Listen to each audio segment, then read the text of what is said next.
Irrigation projects మీద వాళ్ళు చెప్పే అబద్ధాలను చూస్తే ఇంకా నవ్వాలనో ఏడవాలనో తెలియదు. అసలు తెలంగాణ ఈరోజు ప్రాజెక్టులు కంప్లీట్ కాకుండా 1,80,000 కోట్ల రూపాయలు గంగలో పోసి ఈరోజు అప్పుల భారానికి కారణమైన వ్యక్తులు.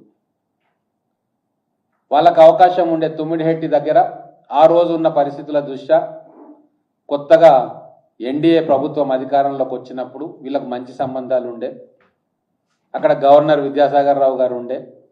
తుమ్మిడిహెట్టి ప్రాజెక్టు వాళ్ళు 150 మీటర్లకు వాళ్ళు ఒప్పుకున్నారు. అప్పుడు దాన్ని కాదని చెప్పి ప్రాణహిత చేవెళ్ళని తుంగలో దొక్కి కొత్త ప్రాజెక్ట్ కాళేశ్వరం అని తీసుకొచ్చి 1,00,000 కోట్లు ఖర్చు పెట్టి అది మునిగేటట్టు చేసి ఈరోజు తెలంగాణ రాష్ట్రానికి ప్రయోజనం లేకుండా చేసిండ్రు. భవిష్యత్ తరాలకు అప్పులు మిగిల్చారు. ఇది ఒక ఘోరమైన పొరపాటు. ఇంకొకటి హైదరాబాద్ గురించి కొన్ని విషయాలు తెలిస్తే మీరు ఆశ్చర్యపోతారు. వీళ్ళ డొల్లతనము, వీళ్ళ ఆలోచన సరళి తెలుస్తుంది. ఈరోజు హైదరాబాద్ మెట్రో మహానగరానికి నీళ్లు తాగిపిస్తున్నామని చెప్పి గొప్పలు చెప్తాడు కేటీఆర్ గారి ఇన్ఛార్జ్ ఉండే. 2014 తెలంగాణ రాష్ట్రం వీరి చేతికి రాకంటే ముందు 8 లక్షల కనెక్షన్స్ ఉండే. 23 వరకు 14.5 లక్షల కనెక్షన్స్ ఈరోజు ఉన్నాయి. మరి రాష్ట్రం రాకంటే ముందు 340 million gallons per day supply ఉండింది. నికరంగా ఫ్యాక్ట్స్ తోటి చెప్తా ఉన్నా. దాని తర్వాత కాంగ్రెస్ ప్రభుత్వం భవిష్యత్తు గురించి ఆలోచన చేసి చేపట్టిన ప్రాజెక్టులు గోదావరి ఫేజ్ 1 2008లో మొదలుపెట్టి 172 MGDల నీళ్లు హైదరాబాద్ ప్రజలకు ఇవ్వాలని చెప్పి స్టార్ట్ చేసింది. కృష్ణా ఫేజ్ 2 2012లో స్టార్ట్ చేసింది 90 MGDల నీళ్లు ఇవ్వడానికి. ఇవన్నీ ఎప్పుడు కంప్లీట్ అయినాయి?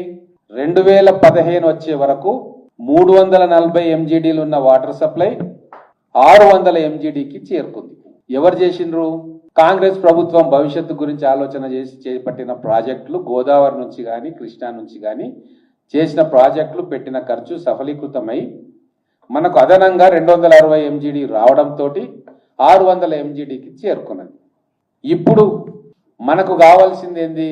835 మిలియన్ గ్యాలన్స్ పర్ డే మన రిక్వైర్మెంట్. మరి మీరు 9.5 సంవత్సరాలుండి ఏం బీకిండ్రు? 2015లో మేము ఆగ్మెంట్ చేసిన 600 MGDలే ఇప్పటిదాకా అదే ఉంది. అదనంగా 1 MGD మిలియన్ గ్యాలన్స్, 1 MGD కూడా మీరు 9.5 సంవత్సరాలు వేయాలి. ఇది మోసం కాదా? ద్రోహం కాదా? మీ చేతగానితనానికి నిదర్శనం కాదా? ఇంతకంటే ఘోరమైన నిర్లక్ష్యం ఇంకేమైనా చరిత్రలో, తెలంగాణ చరిత్రలో ఉంటుందా?